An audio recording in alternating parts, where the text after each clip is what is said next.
চাই এনেকুৱা ভাল লাগিছে, খাই খুব ভাল লাগিছে। মুঠতে ভাত সিজি আছে, এতিয়া শাক সিজাব লাগিছে। ক'ৰ পৰা আহিছে এইটো কথা? আমি এই কাকজান অভিযানটোৰ পৰা আহিছোঁ।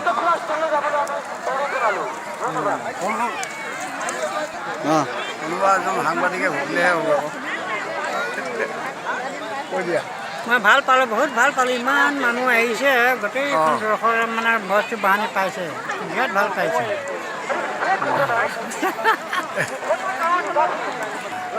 কি বুলি ক'ম, মৰাণৰ তাজদহাৰ বিষয়েতো মৰাণসকলে জানেইচোন, হয়।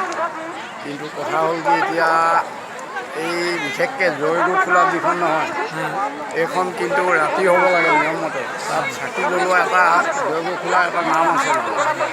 গতিকে যিয়ে নহওক, এতিয়া চাকি জ্বলাইছেতো, সময়টো ঠিকেই হৈছে। কিন্তু প্ৰকৃততে ৰাতি হ'ব লাগে, ৰাতি হোৱা কাৰণ সেইটোৱেই।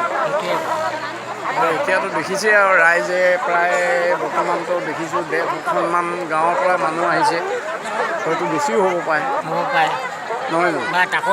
অঁ, নাই বেছি হ'ব, প্ৰায় মোটামুটি 250-200 ঘৰমান মানুহ হৈ যাব পাৰে। তো এনেকেই ধৰক যাৰ যেনেকৈ নীতি কুটুম বা গাঁৱৰ জ্ঞাতি এনেকৈ প্ৰত্যেকেই বেলেগ বেলেগ ধৰণে এটা নিয়ম আৰু আঁচনি। গতিকে এইটো অতীজৰ পৰা চলি থকা মৰাণ জাতি এটা পৰম্পৰা। গতিকে এই পৰম্পৰাক লৈ আজি ৰাইজে এই দহা কাজ অৰ্থাৎ মৃতকৰ শ্ৰাদ্ধ বুলি ক'ব পাৰি, নহয় জানো? গতিকে এইটো তাৰোপৰি বহুতো এনেকুৱা মৰম চেনেহ ইত্যাদিবিলাক আহি পৰে। হ'ব বাৰু, এই মাৰ কাইলৈ হ'ব। অঁ, মই নাখাওঁগৈ, একো নাই। অঁ, হেৰি মই ক'ত আছোঁ? জয়গুৰু খোলাত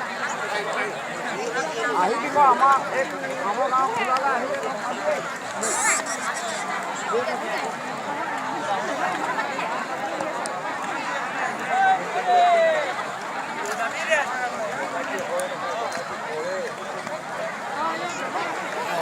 আৰু এই শ্ৰাদ্ধত মানুহৰ বহুতো চা চিনাকি কথা ঘৰুৱাসকলক লগ পোৱা যায়, ইজনে সিজনৰ প্ৰতি চা চিনাকি হোৱা এটা সুবিধা।